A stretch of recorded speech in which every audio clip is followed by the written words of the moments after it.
एक समय की बात है। एक गरीब आदमी था जिसके 3 बेटे थे। वह अक्सर अपने बेटों से कहता, मेरे बेटू, हमारे पास ना तो रुपया पैसा है ना सोना चांदी है, इसीलिए तुम्हें एक दूसरी ही किस्म का खजाना जमा करना चाहिए। तुम हर चीज को अधिक समझने और जानने की कोशिश करो। कोई भी चीज तुम्हारी नजर से ना बच पाए। रुपए पैसे की जगह तुम्हारे पास पैनी नजर होगी और सोने की जगह तेज दिमाग होगा।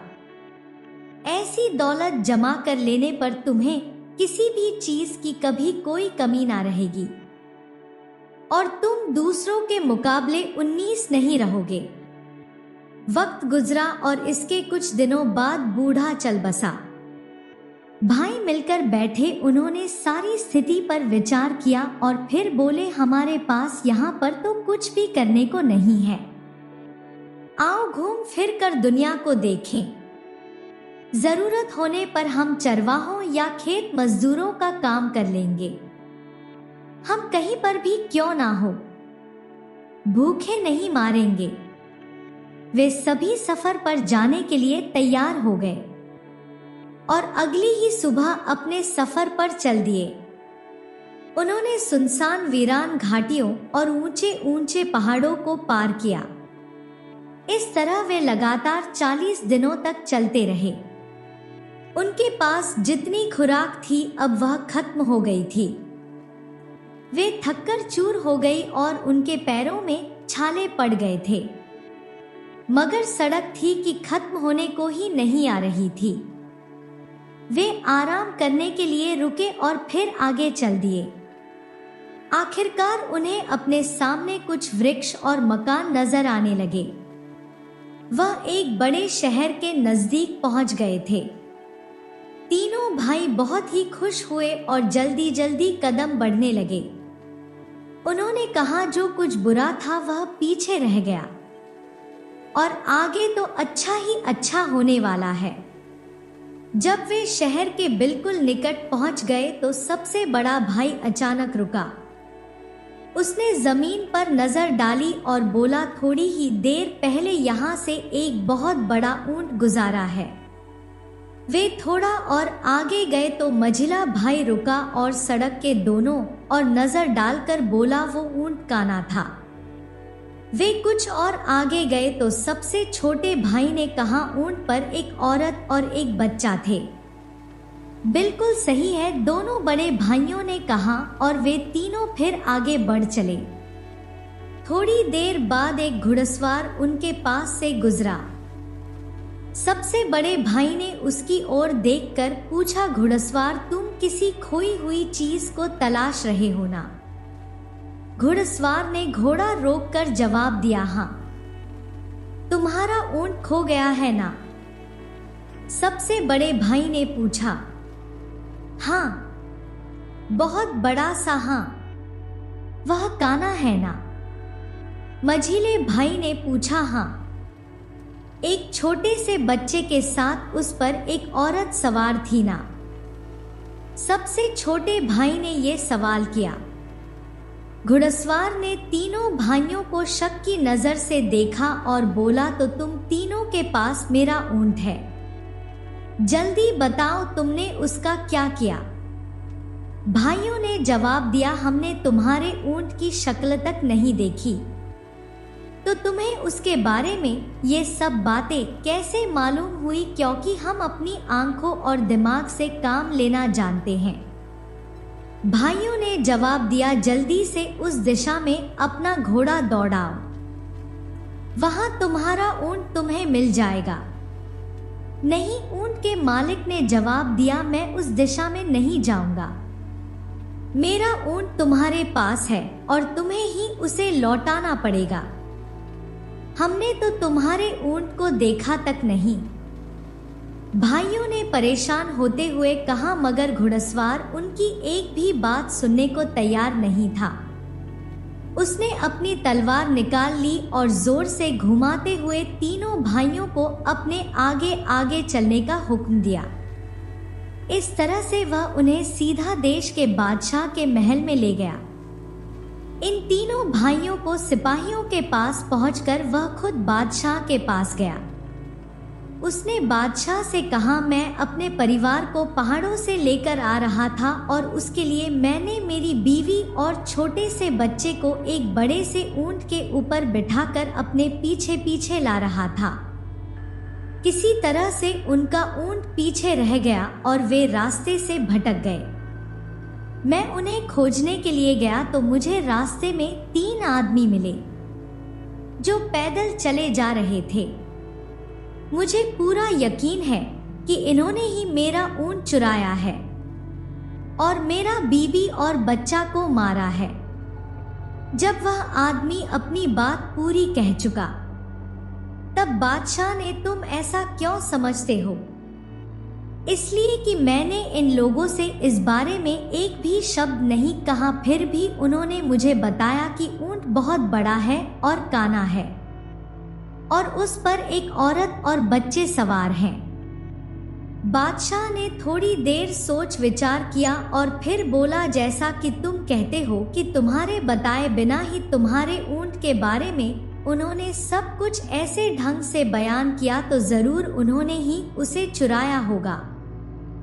जो उन चोरों को यहाँ पर लेकर आओ। ऊंट का मालिक बाहर गया और तीनों भाइयों को साथ लेकर झटपट अंदर आ गया। बादशाह तीनों भाइयों को धमकाते हुए चिल्लाया, चोरों फौरन बताओ, फौरन जवाब दो, तुमने इस आदमी का ऊंट कहाँ पर गायब किया है? भाइयों ने जवाब दिया, हम चोर नहीं हैं और हमने इसका ऊंट कभी देखा भी नहीं। तब बादशाह बोला, मालिक के कुछ बताएं, बिना तुमने ऊंट को बिल्कुल सही तौर पर बयान किया।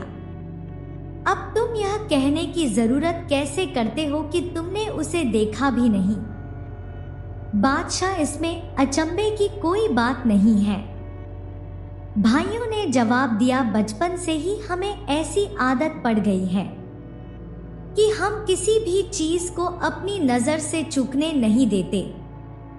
हमने चीजों को पहली नजर से देखने और दिमाग से सोचने के काम में बहुत ही वक्त लगाया है। इसीलिए ऊंट को देखे बिना ही हमने यह बता दिया कि वह कैसा है। बादशाह जोर जोर से हंसने लगा और बोला, किसी चीज को देखे बिना ही उसके बारे में क्या इतना कुछ जानना मुमकिन हो सकता है? हाँ मुमकिन है, भाइयों ने जवाब दिया। बादशाह बोला, तो ठीक है, हम अभी तुम्हारी सच्चाई की जांच पड़ताल करेंगे। बादशाह ने इसी समय अपने वजीर को बुलाया और उसके कान में कुछ फुसफुसाया। वजीर फौरन महल से बाहर चला गया, मगर बहुत ही जल्दी वह 2 नौकरों के साथ लौटा। नौकर एक बड़ी सी पेटी उठाकर लाए थे। नौकरों ने पेटी को बड़ी ही सावधानी से दरवाजे के पास ऐसे रख दिया कि वह बादशाह को दिखाई दे सके और खुद नौकर एक तरफ हट गए। तीनों भाई दूर से ही खड़े उन्हें देखते रहे। उन्होंने इस बात को बहुत ही गौर से देखा कि पेटी कहां से आई है और कैसे लाई गई थी, किस ढंग से उसे फर्श पर रखा गया था। बादशाह ने कहा, हाँ तो चारों हमें बताओ कि उसे पेटी में क्या है। बादशाह, सलामत, हम तो पहले ही यह अर्ज कर चुके हैं कि हम चोर नहीं हैं। सबसे बड़े भाई ने कहा, पर यदि आप चाहते हैं तो हम आपको यह बता सकते हैं कि उस पेटी में क्या है। उसमें कोई छोटी सी गोल चीज है। तभी मंझिला भाई बोल पड़ा, उसमें अनार है। साथ ही छोटे भाई ने जोड़ा, हाँ उसमें अनार है और वह भी अभी कच्चा है। यह सुनकर बादशाह ने पेटी को नजदीक लाने का हुक्म दिया। नौकरों ने फौरन हुक्म पूरा किया। बादशाह ने नौकरों से पट्टी को खोलने के लिए कहा। पेटी खुल जाने पर जब उसे उसमें कच्चा अनार दिखाई दिया तो उसकी हैरानी की कोई हद ना रही। आश्चर्यचकित बादशाह ने अनार निकालकर वहां पर हाजिर सभी लोगों को दिखाया। तब उसने ऊंट के मालिक से कहा, इन लोगों ने यह साबित कर दिया कि ये लोग चोर नहीं हैं। वास्तव में ये बहुत ही समझदार लोग हैं। तुम कहीं और जाकर अपने ऊंट को तलाश करो। बादशाह के महल में उस समय हाजिर सभी लोगों की हैरानी का कोई ठिकाना ना था, मगर सबसे बढ़कर तो खुद बादशाह ही हैरान था। उसने सभी तरह के बढ़िया और लजीज खाने मंगवाई और लगा इन भाइयों की खातिरदारी करने।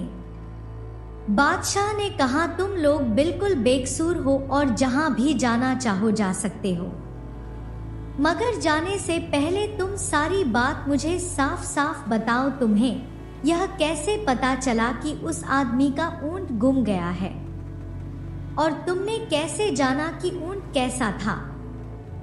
सबसे बड़े भाई ने कहा, धूल पर उसके पैरों के निशाने से मुझे मालूम हुआ कि कोई बहुत बड़ा ऊंट वहां से गुजरा है। जब मैंने अपने पास से गुजरने वाले घुड़सवार को चारों ओर नजर दौड़ते देखा तो उसी वक्त मेरी समझ में यह बात आ गई कि वह क्या खोज रहा है।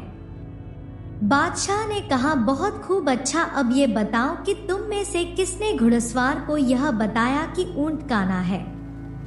कानापन तो सड़क पर निशान नहीं छोड़ता।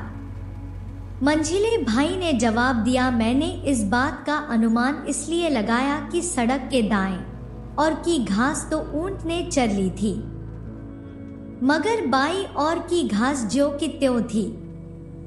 बादशाह ने कहा, बहुत खूब, तुम में से यह अनुमान किसने लगाया था कि उस पर बच्चे और एक औरत सवार थी?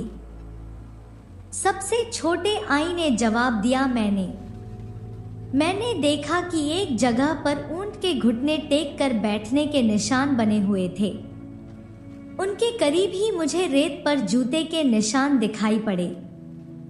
साथ ही छोटे छोटे पैरों के निशान भी थे, जिसे मुझे मालूम चला कि यह जूते के निशान औरत के हैं, और साथ में एक छोटा बच्चा भी है। बहुत खूब, तुमने बिल्कुल सही कहा। बादशाह बोला, मगर तुम लोगों को यह कैसे पता चला कि पेटी में एक कच्चा अनार है? यह बात तो मेरी समझ में बिल्कुल नहीं आ रही। सबसे बड़ा भाई बोला, जिस तरह से दोनों नौकर पेटी को उठाकर लाए थे उससे बिल्कुल जाहिर था कि वह जरा भी भारी नहीं है। जब वे पेटी को फर्श पर टिका रहे थे तो मुझे उसके अंदर किसी छोटी सी गोल चीज के लुढ़कने की आवाज सुनाई दी। फिर मंझिला भाई बोला, मैंने ऐसा अनुमान लगाया क्योंकि पेटी बगीचे की तरफ से लाई गई है और उसमें कोई छोटी सी गोल चीज है, तो यह जरूर अनार ही होगा। उसका कारण यह है कि आपका महल के आसपास अनार के बहुत से पेड़ लगे हुए हैं। बादशाह ने कहा, बहुत खूब, और उसने छोटे भाई से पूछा, मगर तुमने यह कैसे पता चला लिया कि अनार कच्चा है? इस वक्त तक बगीचे में सभी अनार कच्चे हैं, यह तो आप खुद भी देख सकते हैं। उसने जवाब दिया और खुली खिड़की की तरफ संकेत किया। बादशाह ने बाहर देखा तो पाया कि बगीचे में लगे अनार में से सभी पेड़ों में अनार लटक रहे थे। बादशाह इन भाइयों की और असाधारण पहली नजर और तेज दिमाग से हैरान रह गया। बादशाह ने कहा, धन दौलत और दुनियादारी की चीजों की नजरिया से तुम लोग बेशक अमीर नहीं हो, मगर तुम्हारे पास अकल का बहुत बड़ा खजाना जरूर है। बादशाह उनकी तारीफ करने लगा और फिर बादशाह ने तीनों भाइयों को बहुत से कीमती उपहार दिए और बड़ी ही इज्जत के साथ उन्हें रवाना किया। अब तीनों भाई गरीब नहीं थे, वे अब बहुत सी धन दौलत के मालिक थे। वह वापस अपने गांव पहुंचे और एक अच्छा जीवन बिताने लगे।